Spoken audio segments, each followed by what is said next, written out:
السلام علیکم ورحمۃ اللہ وبرکاتہ۔ الحمد للہ رب العالمین والصلاة والسلام علی رسولہ الکریم وعلی آلہ وصحبہ اجمعین ومن تبعہ بإحسان الی یوم الدین، اما بعد۔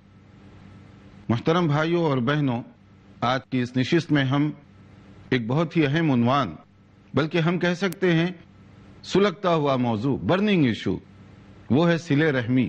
صلہ رحمی کے متعلق قرآن و سنت کے اندر بہت سارے دلائل ہیں، اور اللہ تبارک و تعالیٰ نے اس کا بہت زور سے حکم دیا، کیونکہ اسلام دین کامل ہے، اسلام ہر اعتبار سے کمپریہنسو ہے، اس میں مختلف حقوق، مسائل اور باتیں بتائی گئیں، اور ان حقوق کو ہم آسانی سے سمجھنے کے لیے دو حصوں میں تقسیم کر سکتے ہیں۔ ایک وہ جس کا تعلق اللہ تعالیٰ کے ساتھ ہے، جس کو ہم حقوق اللہ کہتے ہیں، جیسے نماز پڑھنا، روزہ رکھنا، حج کرنا وغیرہ وغیرہ، اور کچھ حقوق ایسے ہیں جن کا تعلق بندوں کے ساتھ، رشتہ داروں کے حقوق، ملنے جلنے والوں کے حقوق۔ تو یہ ایک بہت ہی اہم سبجیکٹ ہوگا، کیونکہ قرآن کریم میں اللہ تعالیٰ کی عبادت کے بعد جو بہت زیادہ زور دیا گیا وہ حقوق العباد کے مسئلے میں ہے۔ حقوق العباد کا مسئلہ اتنا زیادہ اہم ہے، اور خاص طور پر مثلا والدین کے حقوق، اور والدین پر اولاد کی ذمہ داریاں، شوہر پر بیوی اور بیوی پر شوہر کی ذمہ داریاں، پھر رشتہ داروں میں مختلف قسم کے رشتہ دار، ان کے درجات ہیں، جیسے کچھ رشتہ دار ہیں جو صلبی ہیں، یعنی جو اپنے خاندان، قبیلے اور خونی اور نسل سے جس کا تعلق ہے، اور کچھ ایسے ہیں جو سسرالی رشتہ دار ہیں، اور کچھ ایسے ہیں جو کسی اور طرح کے بالواسطہ طور پر رشتہ دار ہو گئے۔ ان تمام کا اپنی اپنی جگہ پر خیال رکھنا چاہیے۔ رسول اکرم صلی اللہ علیہ وآلہ وسلم نے اس سلسلے میں ایک بہت اہم بات فرمائی۔ ترمذی کی حدیث ہے، یا ایھا الناس افشوا السلام واطعموا الطعام وصلوا الارحام وصلوا باللیل والناس نیام تدخلوا الجنۃ بسلام۔ کہ لوگو، تم یہ کام کر لو، بڑے آرام کے ساتھ جنت میں داخل ہو جاؤ گے۔ اور وہ کون سے کام ہیں؟ آپ نے فرمایا، سلام کو عام کرو، سلام محبت، کہ ایک دوسرے کے ساتھ جب ملاقات ہو سلام کا تبادلہ ہو۔ اور سلام کیا ہے؟ السلام علیکم، یعنی آپ اپنے بھائی کے لیے دعا دے رہے ہیں، تو نبی کریم صلی اللہ علیہ وسلم نے فرمایا سلام کو عام کرو۔ اور دوسری چیز جو آپ نے فرمائی کہ تم رشتہ داروں کے جو حقوق ہیں ان کو ادا کرو، اور کھانا کھلایا کرو۔ کھانا صرف مسکین اور غریبوں کو نہیں، یہ صدقہ اور خیرات کی بات نہیں ہے، ضرورت مندوں کو کھلانا یہ بلا شک و شبہ باعث سعادت اور نیکی کا کام ہے، مگر اس کے ساتھ ساتھ اگر آدمی اپنے رشتہ داروں کو، اپنے دوست احباب کو جو صاحب حیثیت بھی ہوں، اگر ان کو بھی کھلاتا رہے، تو یہ کھانا کھلانا اور کھانا یعنی دعوتوں کا تبادلہ، یہ بھی اپنی جگہ باعث خیر اور سعادت ہے۔ اور اسی طرح سے آپ نے فرمایا کہ رات کی تاریکی میں اٹھ کر تم نماز پڑھا کرو، یعنی قیام اللیل، تہجد، جس میں آدمی اپنے رب کو راضی کرنے کے لیے رات کی تاریکی میں بستر کو چھوڑ کر اٹھتا ہے اور اس سے اپنی لو لگاتا ہے، تو یہ دعا اللہ تعالیٰ کو بہت زیادہ پسند آتی ہے۔ تو یہ چار کام، یعنی سلام محبت کو عام کرو، اور صلہ رحمی کرو، اور کھانا کھلایا کرو، اور رات کا قیام کرو، رات کی نماز ادا کرو، تو پھر اس کا ثواب کیا ہوگا، اس کا بینیفٹ کیا ملے گا ہمیں؟ تدخل الجنت بسلام، کہ تم بڑے سکون، آرام اور اطمینان کے ساتھ جنت میں داخل کیے جا سکتے ہو۔ تو اس کے اندر ہمارے موضوع کا جو حصہ ہے کہ وصلوا الارحام، کہ تم رشتے اور ناتوں کو جوڑو، رشتے اور ناتوں کو مضبوط کرو، رشتے اور ناتوں کے ساتھ اپنے تعلقات کو اچھے سے اچھا اور عمدہ سے عمدہ بناؤ۔ کیونکہ رسول اکرم صلی اللہ علیہ وسلم نے ایک وارننگ دی، لا يدخل الجنت قاطع رحم، کہ جو آدمی رشتوں کو کاٹنے والا ہے وہ جنت میں داخل تک نہیں ہو سکتا. اور رشتہ داروں کے حقوق ادا کرنا کہنے سننے میں جتنا آسان لگتا ہے، عمل کرنے میں بڑا مشکل ہے. کر کے دیکھیے عمل، آپ کو خود معلوم ہوگا کہ یہ کتنا مشکل نسخہ ہے کہ رشتے ناتے اور ان کے حقوق کو بجا لانا نفس جگہ جگہ پر رکاوٹ بن کر کھڑا ہوتا ہے کہ میں ان کے گھر کیوں جاؤں، میں اسے سلام کیوں کروں، میں ان کے پاس اپنے بچوں کو کیوں بھیجوں. کیوں؟ اس لیے کہ وہ نہیں آتے، یا وہ مجھے سلام نہیں کرتے، یا ان کے بچے میرے پاس نہیں آتے. یہ برابری کی سطح. تو اگر کوئی آدمی مثلاً آپ کو سلام کر دے اور آپ دوبارہ کبھی اس کو سلام کر دیتے ہیں تو دونوں برابر ہو گئے. صلہ رحمی کا تعلق اور صلہ رحمی کو مضبوط کرنا اس سے آگے کی کڑی ہے. کٹنے والوں کو جوڑیے. جو آپ کو دیکھ کر سلام نہیں کر رہا ہے آپ آگے بڑھ کر سلام کر دیجئے اس کو. وہ آپ کے گھر نہیں آتا، آپ چلے جائیے وہاں پر. وہ آپ کو نہیں بلا رہا ہے، آپ اسے بلائیے. تو اس سے جو فائدہ ہوگا ڈبل فائدہ ہوگا.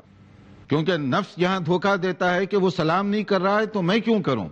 تو یہاں بتایا گیا کہ اگر تم سلام کرنے میں پہل کرو گے تو اس کا فائدہ کیا ہوگا؟ اس کا فائدہ یہ ہوگا کہ اللہ تعالیٰ آپ کو دگنا ثواب دے گا سلام کرنے کا اور بات کو شروع کرنے کا. اگر وہ جواب دیتا ہے ثواب کا سنگل حصہ اس کو بھی مل گیا، اور اگر وہ جواب نہیں دیتا تو پھر ایسی صورت میں نقصان اس کا ہوگا، آپ کا نقصان نہیں ہوگا. آپ لوزر نہیں ہیں. اللہ تعالیٰ سے ڈرو، خوف کرو، تقوی اختیار کرو. جس نے تمہیں ایک مرد اور عورت سے پیدا کیا اور اس کے بعد تمہارے جوڑوں کو عام کیا اور تمہارے مختلف رشتے دار بنائے، اور ان کے بارے میں تم سے کل قیامت کے دن پوچھا جانے والا ہے. اور اللہ تعالیٰ جو کچھ تم کر رہے ہو اس کو دیکھ رہا ہے، اس کو واچ کر رہا ہے، اور اس کو کوئی دھوکہ نہیں دے سکتا. تو یہاں رشتہ داروں کے حقوق کے بارے میں خاص بات بتائی گئی کہ ان رشتہ داروں کے بارے میں کل قیامت کے دن ہم سے پوچھا جانے والا ہے. اور قرآن کریم سورہ بقرہ کی آیت 177 میں یہاں تک بات بتائی گئی کہ لیس البر ان تولوا وجوہکم قبل المشرق والمغرب. صرف نماز پڑھ لینے کا نام نیکی نہیں ہے، بلکہ نماز کے علاوہ اور بھی بہت سی نیکی کے کام ہیں. ان میں سے ایک بات جو بتائی گئی وَآتَ الْمَالَ عَلَى حُبِّهِ ذَوِي الْقُرْبَى وَالْيَتَامَى وَالْمَسَاكِينِ وَابْنَ السَّبِيلِ وَالسَّائِلِينَ وَفِي الرِّقَابِ، کہ جو اللہ تعالیٰ کی محبت میں اللہ کو راضی کرنے کے لیے اپنے مال کا حصہ خرچ کرتے ہیں. اور مال کس کو دیتے ہیں؟ وہاں ایک لسٹ بتائی گئی. اور وہ لسٹ کہاں سے شروع ہوتی ہے؟ سب سے پہلا جو حقدار ہے وہ کون ہے؟ ذوی القربا، تمہارے قریبی رشتہ دار. تمہارے قریبی رشتہ دار یہ تمہاری مدد کے سب سے زیادہ مستحق ہیں. مثلا کسی کی بہن غریب ہے، آپ بے شک صدقہ اور خیرات دوسری جگہ کریں، وہ ثواب کی بات تو ہے، مگر اصل طریقہ یہ ہے کہ اپنی غریب بہن کی پہلے لک آفٹر کرو. اپنی دولت کا حصہ پہلے اس پر لگاؤ، پھر اگر بچ جائے تو آپ اس کے بعد دوسروں پر بھی خرچ کریں. یہ کیا نیکی ہوئی کہ آپ کی بہن تو بھوکوں مرے اور آپ جا کر دوسروں کو خیرات دیں، آپ جا کر صدقہ اور خیرات کسی اور جگہ پر لگائیں. یہ ترتیب صحیح نہیں ہے. ترتیب صحیح یہ ہے کہ اگر رشتہ داروں میں کوئی غریب ہے، ضرورت مند ہے، محتاج ہے، مسکین ہے تو پہلے اس کو دیا کریں، کیونکہ اس کا حق پہلے بنتا ہے. اتنا ہی نہیں بلکہ نبی کریم صلی اللہ علیہ وسلم نے یہاں تک فرمایا کہ اگر کوئی شخص اپنے قریبی رشتہ داروں کو دیتا ہے، اگر وہ ضرورت مند ہیں تو اس کو ڈبل ثواب ملے گا. ڈبل دگنا ثواب کیوں ملے گا؟ ایک تو جو نیکی اس نے کی ہے صدقہ اور خیرات کی، اس کا ثواب اس کو مل گیا. مان لیجئے کہ آپ نے کسی کو 100 روپے دیے تو اس کا ثواب تو آپ کو مل گیا، مگر آپ نے رشتہ داروں کے حقوق کو پہچانا، اس لیے آپ کو ڈبل حق دیا جائے گا ثواب کے اندر کہ غریب بھائی کی، غریب بہن کی، غریب رشتہ دار کی آپ نے مدد کی تو آپ نے صلہ رحمی بھی کی.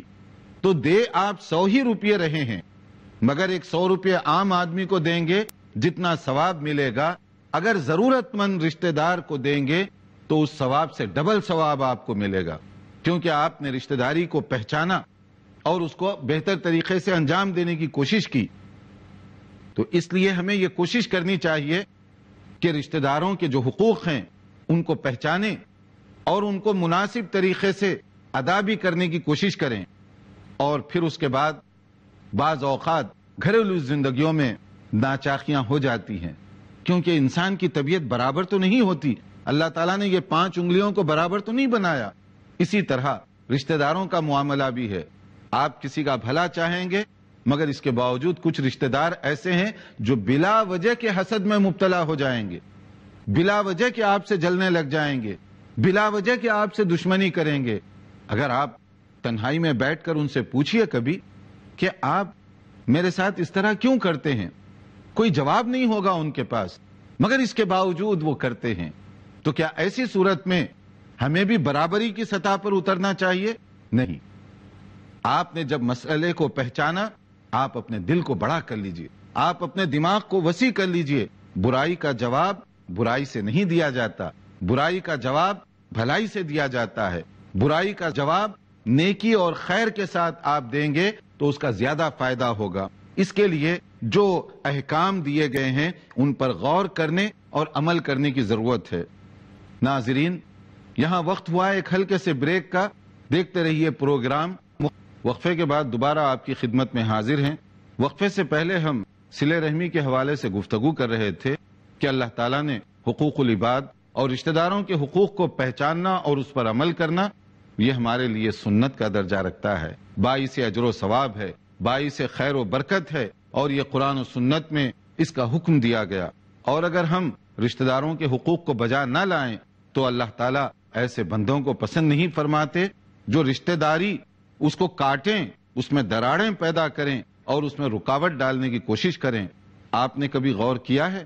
عام طور پر خطبات جمعہ کے موقع پر ایک آیت دہرائی جاتی ہے، اور وہ آیت ان اللہ یأمر بالعدل والاحسان وایتاء ذی القربى وینہی عن الفحشاء والمنکر والبغی یعظکم لعلکم تذکرون.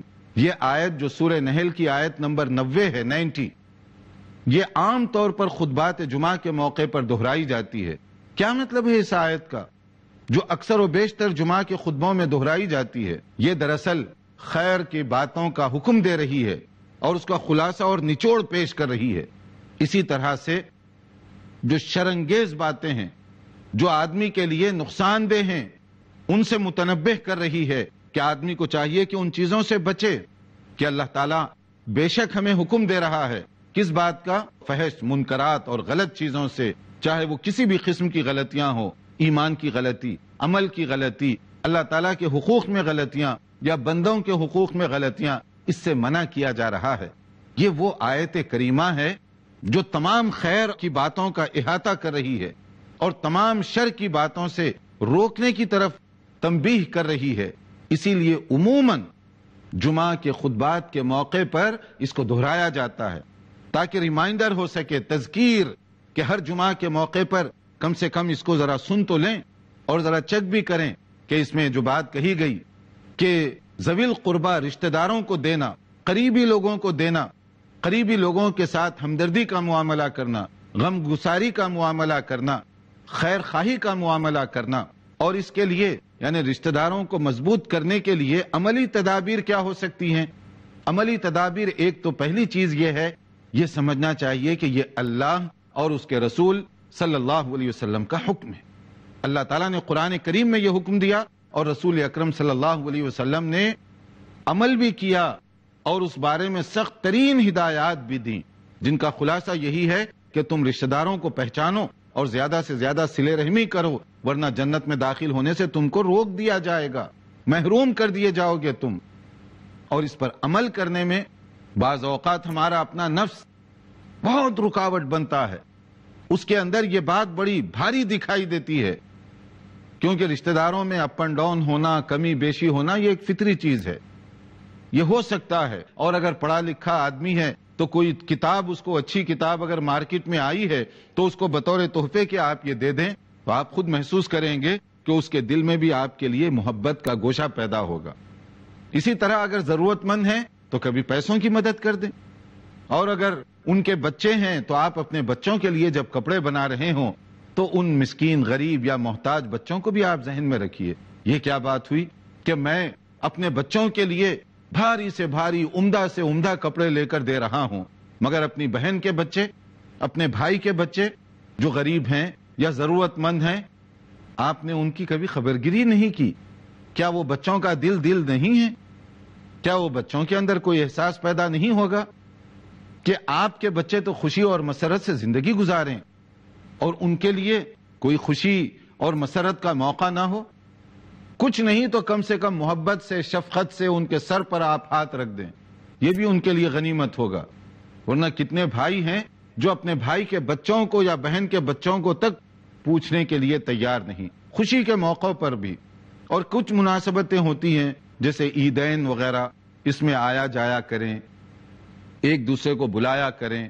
کبھی اسی طرح سے کبھی آپ کے گھر کوئی اچھا کھانا بن جاتا ہے تو آپ کسی اپنے بہن بھائی یا کوئی اور رشتہ دار کو بلا لیں، تو اس سے ایک محبت کا تعلق پیدا ہوگا، اور یہ ایک عملی چیز ہوگی کہ اگر آپ اس طرح سے کریں گے تو اس کے ساتھ آپ کا تعلق تھوڑا سا مضبوط ہوتا چلا جائے گا۔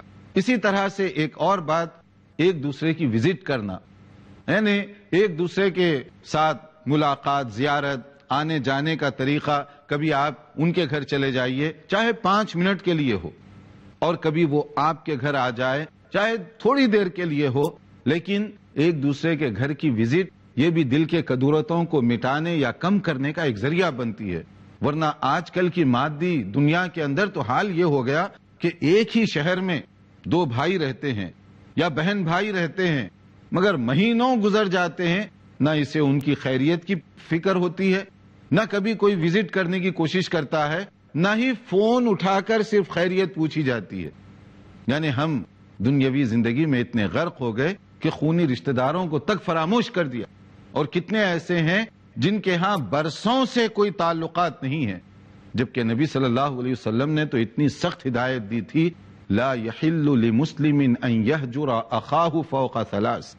کسی بھی انسان کے لیے یہ جائز اور درست نہیں ہے کہ وہ کسی مسلمان کے ساتھ 3 دن سے زیادہ کٹ آف ہو جائے، تعلقات کو منقطع کر لے۔ کبھی کوئی اونچ نیچ ہو گئی، گرمی سردی ہو گئی، ہو جاتا ہے، تو اس پر آپ ناراض بھی ہو جائیں تو شریعت ایک حد مقرر کرتی ہے کہ 3 دن کے اندر اندر کول ڈاؤن ہو جانا چاہیے، نارمل ہونے کی کوشش کرنی چاہیے، کم سے کم سلام، دعا، خیر خیریت، اس حد تک۔ ورنہ یہ کیا بات ہوئی کہ قریب ترین رشتہ دار، سگے رشتہ دار یعنی بہن بھائی وغیرہ برسوں گزر جاتے ہیں، ایک شہر میں ہیں، آنا جانا، سلام، دعا، خیر خیریت، یہ کوئی چیز آپس میں نہیں ہوتی۔ تو اس کا معنی کیا ہوا؟ ہم کون سے دین کو ماننے والے ہیں؟ ہم کون سی شریعت کی بات کرتے ہیں اور کون سی سنت کی ہم بات کرتے ہیں؟ نبی کریم صلی اللہ علیہ وسلم نے ایسی تربیت فرمائی کہ آپ کے صحابہ کرام رضوان اللہ علیہ مجمعین سخت اور مشکل ترین حالات کے باوجود کاٹنے والوں سے جڑتے تھے، کٹنے والوں کو جوڑنے کی کوشش کرتے تھے، اور ہمارا حال یہ ہے کہ جڑنے والوں کو ہم کاٹ دیں۔ سورہ بقرہ کے اندر آیت نمبر 27 میں جو بات بتائی گئی کہ وہ لوگ جو رشتے ناتے ہیں اس کے حقوق کو پہچانتے ہیں، جو برے لوگ ہیں جو رشتے ناتوں کو نہیں پہچانتے، اللہ تعالیٰ نے جن چیزوں کو جوڑنے کا حکم دیا ہے وہ کیا کرتے ہیں؟ کاٹ دیتے ہیں، توڑ دیتے ہیں، دراڑیں ڈالتے ہیں اس کے اندر، رکاوٹیں کھڑی کرتے ہیں اس کے اندر، جس سے ہمیں سختی کے ساتھ منع کیا گیا۔ بلکہ آپ نے بھی سنا ہوگا بعض اوقات بعض قریبی رشتہ دار کوئی ناراضگی ہو گئی تو یہ تک کہتے ہیں کہ میرے مرنے کے بعد بھی میرا چہرہ اس کو نہ دکھایا جائے۔ کیا معنی ہوا اس کا؟ زندگی میں تو میں نے خلاف سنت عمل کیا، اللہ تعالیٰ کے حکم کی خلاف ورزی کی، اللہ کے نبی صلی اللہ علیہ وسلم کی حکم کی خلاف ورزی کرتا رہا، اور مرنے کے بعد بھی میں اسی حالت میں جانا چاہتا ہوں۔ اب آپ سوچئے اس بغض کے ساتھ، اس کدورت اور دشمنی کے ساتھ اگر ہم دنیا کو چھوڑیں گے اور ہمیں قبر میں لٹایا جائے گا تو کیا یہ عمل ہمارا وہاں کام آئے گا یا وہاں ہمیں رسوا اور ذلیل کر دے گا؟ ہمیں اس پر ذرا غور کرنا چاہیے، اور اس کے لیے ایک عملی تدبیر ایک اور ہے کہ آپ فیملی کے اندر ہونے والی یہ اونچ نیچ یا چھوٹی موٹی چیزیں اس کو ایک طرفہ طور پر معاف کر دیجئے۔ جیسے آپ دیکھیے صحابہ کرام کا انداز کیا ہوتا تھا۔ حضرت ابو بکر رضی اللہ تعالی عنہ ایک موقع پر ام المؤمنین حضرت عائشہ رضی اللہ عنہا کے خلاف کچھ لوگوں نے بڑا غلط قسم کا پروپیگنڈا کیا جس کی بعد میں تردید کر دی گئی اللہ رب العالمین کی طرف سے اور ان کی برات نازل کی گئی. اور یہ پروپیگنڈا کرنے والوں کے اندر اتفاق سے ان کی فیملی کا ایک ایسا شخص تھا جس کی کفالت حضرت ابوبکر صدیق فرمایا کرتے تھے رضی اللہ تعالی عنہ. یعنی وہ ہیلپ کیا کرتے تھے. ظاہر ہے کہ ان کو صدمہ ہوا کہ میں اس کی لک آفٹر کرتا ہوں, میں اس کی دیکھ بھال کر رہا ہوں, اور یہ مصیبت کی گھڑی میں بجائے اس کے کہ وہ میرا ساتھ دے وہ خود میری بیٹی کے خلاف باتیں کرنے لگ گیا یا ان لوگوں کے ساتھ شامل ہو گیا. تو یہ تکلیف ہونا ایک فطری بات تھی. تو انہوں نے صرف اتنا کہا آئندہ میں اس کو خرچ نہیں دیا کروں گا. یہ کوئی بڑی بات نہیں تھی, اس پس منظر میں دیکھیں بہت چھوٹی سی بات تھی, مگر بڑے لوگوں کی چھوٹی غلطی اللہ تعالیٰ پسند نہیں فرماتا. ان سے کہا گیا قرآن کریم سورہ نور کے اندر, کیا لوگ نہیں چاہتے کہ وہ عفو درگزر سے کام لیں تاکہ اللہ تعالیٰ بھی ان کے ساتھ عفو درگزر اور معافی کا معاملہ کرے. جیسے ہی یہ آیتیں نازل ہوئی اور اس میں عفو درگزر معافی کی بات کہی گئی, ان کا ایمان دیکھیے. نبی صلی اللہ علیہ وسلم کے فیض یافتگان صحابہ کرام رضوان اللہ علیہ مجمعین, ان کا طریقہ کیا تھا؟ فوری انہوں نے کہا کیوں نہیں, ہم چاہتے ہیں کہ اللہ ہمیں معاف کرے, ہم چاہتے ہیں کہ اللہ تعالیٰ ہمارے ساتھ درگزر کا معاملہ فرمائے. پھر فوری یہ اعلان کیا کہ میں اس کی برابر مدد کروں گا, اور نہ صرف مدد کروں گا بلکہ پہلے جتنا دیتا تھا اب اس سے زیادہ میں دیا کروں گا. یہ انداز ہمارا ہونا چاہیے کہ ہم اپنے نفس کو تھوڑا سا قابو میں کریں. نفس پر یہ بات بلا شک و شبہ گراں گزرتی ہے, مگر شریعت کے حکم کے آگے اپنے نفس کو جھکانا ہوگا تاکہ ہمیں زیادہ سے زیادہ فائدہ ہو سکے. اللہ تعالیٰ رشتہ داروں کے حقوق کو پہچاننے اور صلہ رحمی کرنے کی توفیق عطا فرمائے. والسلام علیکم ورحمۃ اللہ وبرکاتہ.